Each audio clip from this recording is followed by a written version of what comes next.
Olá pessoal, tudo bem com vocês? Eu sou a professora Thaís, estou aqui para mais uma aula de matemática. Vamos lá? Na aula de hoje, nós vamos fazer a ficha das páginas 67 e 68 e depois vamos para as páginas 127 e 128 do livro. Como tarefa de casa, eu tinha deixado o exercício 3 da página 126. Em cada uma das operações, vocês tinham que substituir as frações por frações equivalentes e daí fazer a subtração. Bom, eu já resolvi todos, colocando quais seriam as sugestões de frações equivalentes e as respostas em cada um dos casos. Vejam que aqui na letra J, quando eu fiz 2 dozeavos menos 2 dozeavos, eu não precisei escrever uma fração, eu coloquei como resultado apenas o zero.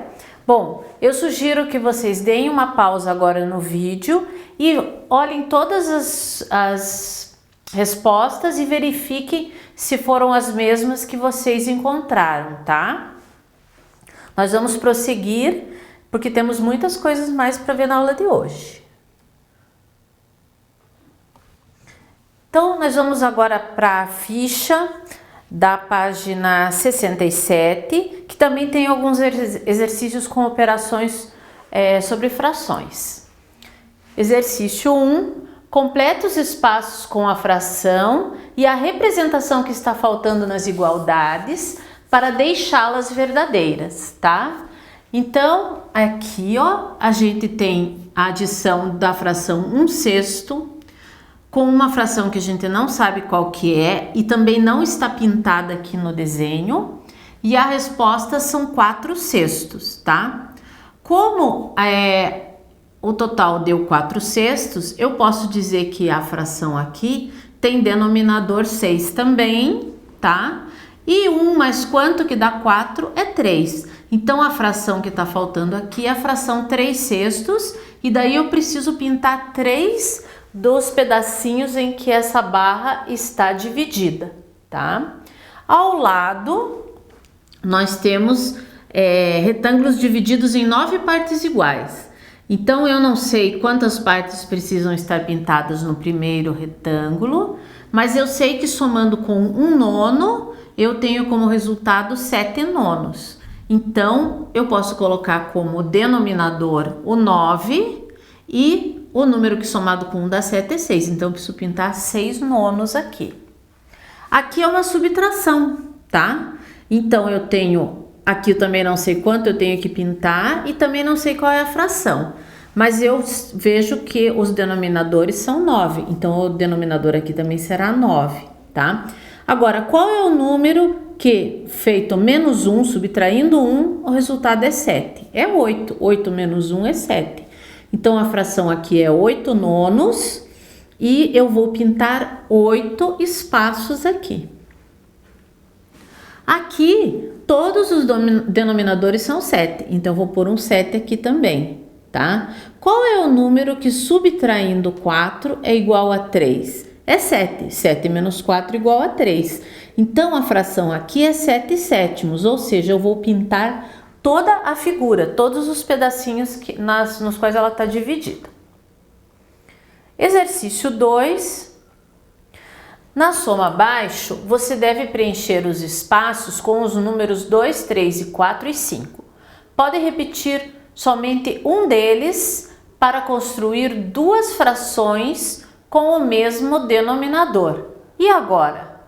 Como que a gente vai preencher isso aqui para construir duas frações com o mesmo denominador?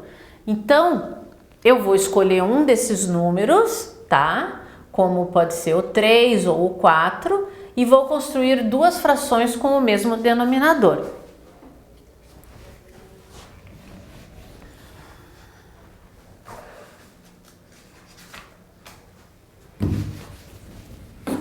Comecem a pensar como vocês resolveriam esse exercício.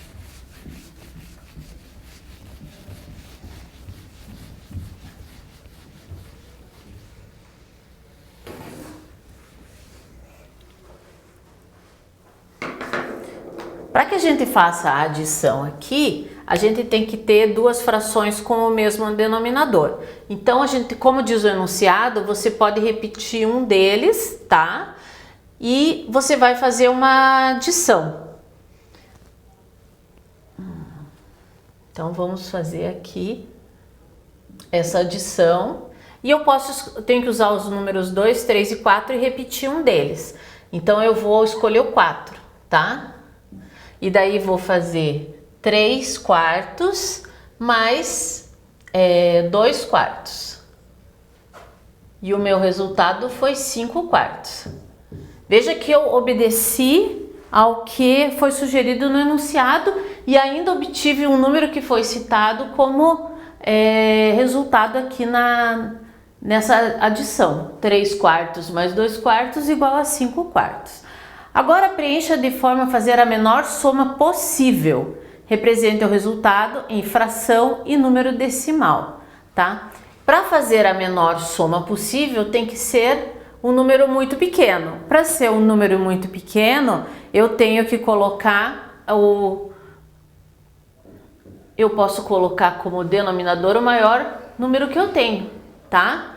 E daí eu vou colocar 2 e 3. 2 mais 3 é 5 quintos. Eu já tenho o resultado na forma de fração. E como número decimal, eu vou colocar 1. Então, essa aqui foi a menor soma que eu consegui fazer. Na letra B, preencha os espaços de maneira a fazer a maior soma possível. E daí, para obter a maior soma possível, os denominadores têm que ser bem pequenos para dividir em poucas partes. E é uma soma, né? 2. Então, eu vou escolher o 2. E para ser bem grande, eu vou colocar números grandes. Aqui eu não consigo, o resultado, usar o mesmo algarismo, vai dar 9/2. Tá? Mas é um resultado bem grande. Se a gente for escrever isso na forma de um número decimal, é 4,5, que é bem maior do que o 1 que a gente conseguiu no resultado anterior. Vamos para mais um exercício. Clara conheceu a horta da escola com seus amigos. A horta era dividida da seguinte maneira: 1/5 do espaço é destinado ao plantio de cenouras, 1/10 ao plantio de rabanete, 1/10 ao plantio de beterraba, 2/5 ao plantio de alface e o restante ao plantio de tomate. Então vamos registrar todas essas frações aqui para a gente entender mais ou menos como está dividida essa horta.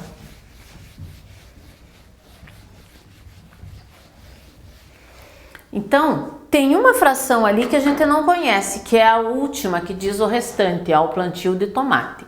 Mas eu sei que eu tenho 1/5 para cenouras, 1/10 para rabanete, 1/10 para beterraba e 2/5 para o alface. E tem uma fração aqui que eu não sei qual que é a do tomate, tá? Qual é a primeira pergunta? Que fração representa a parte da horta destinada aos plantios de cenoura e alface? Cenoura é o primeiro item, 1/5. E alface é o quarto item, 2/5. Então, é 1/5 mais 2/5, que dá 3/5. Tá? Na letra B que fração representa a área destinada ao plantio de tomate? Bom, para descobrir quanto que é o plantio do tomate, eu tenho que somar todas e descobrir quanto que está faltando para completar a horta inteira. Para fazer essa soma aqui, eu vou ter que substituir, porque os denominadores não são todos iguais. Então, eu vou ter que substituir as frações por frações equivalentes. Mas aqui fica fácil, porque como o denominador aqui é 5, eu posso transformar em 10. Então, 1/5 é equivalente a 2/10, porque eu multipliquei tanto o numerador e o denominador por 2. O 1/10 eu repito, O outro 1/10 também, eu repito, eu não preciso mudar. E o outro 2/5 vai virar 4/10, porque é o dobro de 1/5, tá? Então, isso aqui é a parte que a gente conhece. Somando dá 2 mais 1, 3, mais 1, 4, mais 4, 8. Se 8/10 são as outras plantações, a plantação de tomate é o que falta, 2/10. Então, a resposta é... A fração destinada ao plantio de tomate é 2/10. E que fração representa a parte da horta destinada aos plantios de beterraba, cenoura e rabanete? Beterraba, 1/10. Cenoura é 1/5, mas eu já sei que eu posso substituir por 2/10, que é a fração equivalente. E rabanete é 1/10 também. Somando essas três dá 4/10. Então, a resposta do item C é 4/10. Vamos voltar agora pro livro. Aqui. Nesta página 128. Vocês devem ter tido, assim, sentido um pouco de dificuldade, principalmente com aquele exercício que tinha muitas frações para encontrar frações equivalentes. E vocês devem ter ficado perguntando, será que não tem um jeito prático, uma regra, uma fórmula, um passo a passo para eu encontrar as frações equivalentes de qualquer número? O segredo aí é a gente descobrir qual é o denominador da fração. Quando a gente descobrir qual é o número que é o denominador, fica fácil, mas às vezes é difícil descobrir qual é esse denominador. Por exemplo, se eu for somar 1/3 mais, deixa eu ver qual que é o exemplo, 1/4. 1/3 mais 1/4, qual é o denominador que eu tenho que colocar aqui nas frações equivalentes para que eu consiga fazer essa operação? Então, existe um método prático em que a gente encontra facilmente um denominador que vai servir para encontrar frações equivalentes dos dois. Esse método se chama o algoritmo para o cálculo do mínimo múltiplo comum entre esses dois números. Qual é o menor número que é múltiplo tanto do 3 como do 4? Vocês já devem ter estudado o mínimo múltiplo comum, só que agora a gente vai aprender uma forma prática de encontrar. Então, nós vamos escrever os números, tá? Separados por uma vírgula, como tá ali tem outro exemplo, e a gente vai dividindo esses números pelos números primos. O primeiro número primo é o 2, então eu vou colocar o 2 aqui. E vou fazer as divisões somente daqueles que eu consigo fazer a divisão exata. Eu não consigo dividir o 3 pelo 2 de forma exata, então o 3 não consigo dividir. Ele passa para a linha de baixo do jeito que estava. Mas o 4 eu consigo dividir por 2, tá? Então, depois 4 dividido por 2, o resultado é 2. Eu ainda tenho um número aqui que dá para dividir por 2. Então, eu vou dividir novamente. 3, 2 dividido por 2 dá 1. Agora, eu não tenho mais nada que eu consiga fazer a divisão exata por 2. Eu vou dividir o 3, que é o próximo número primo. 3 dividido por 3 dá 1. E daí, agora eu consegui 1 aqui não tem mais nada para dividir por números primos. Eu terminei de encontrar os fatores.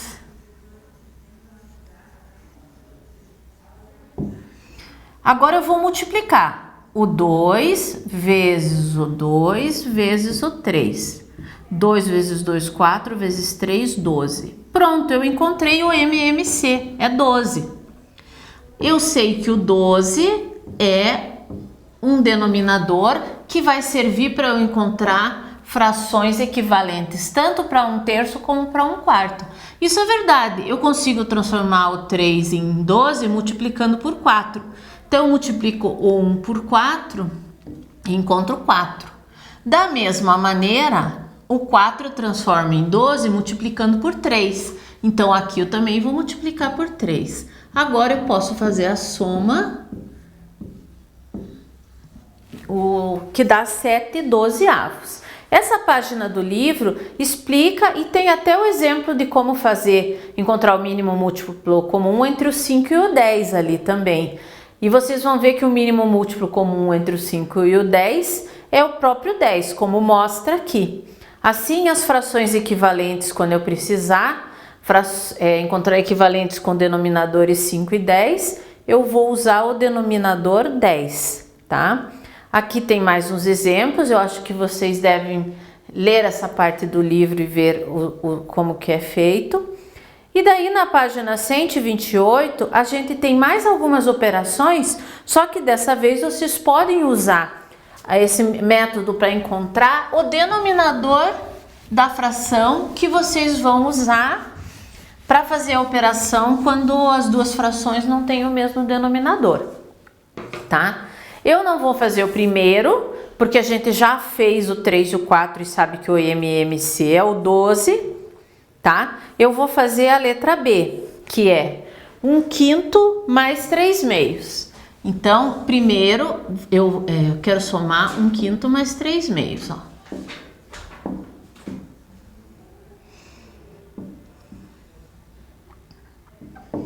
Qual será o denominador que eu vou usar aqui? Vamos usar esse método que a gente aprendeu para calcular o MMC entre os dois denominadores, 5 e 2. O primeiro número primo é 2. Eu posso dividir esse 2 aqui. O 5 eu não posso, porque não vai dar resultado exato. Mas 2 dividido por 2 dá 1, tá? Não vou colocar o próximo número primo, que é o 3, porque 5 não divide exatamente por 3, mas eu posso colocar o 5. 5 dividido por 5 dá 1, e aqui também eu já tenho 1. Quando eu tenho tudo 1 aqui do lado de cá, eu já encontrei o MMC, que é o resultado da multiplicação dos fatores que eu encontrei. 2 vezes 5 é 10, o MMC é 10. Aí eu coloco 10 aqui, e eu sei, para chegar nesse 10, eu multiplico por 2. Então, aqui eu também multiplico por 2, dá 2/10, é equivalente a 1/5.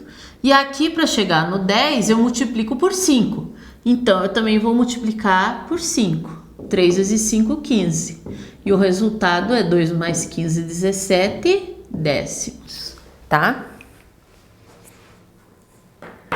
Eu vou deixar como tarefa vocês terminarem os exercícios da página 128, fazendo essas operações usando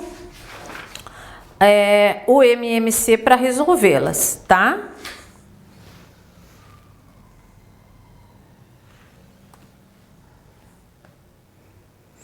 E como atividade para vocês fazerem em casa, além daquela ali, fica também a ficha da página 69. Então, vocês vão ter bastante tarefa para fazer, ok? A gente se vê na próxima aula. Um abraço!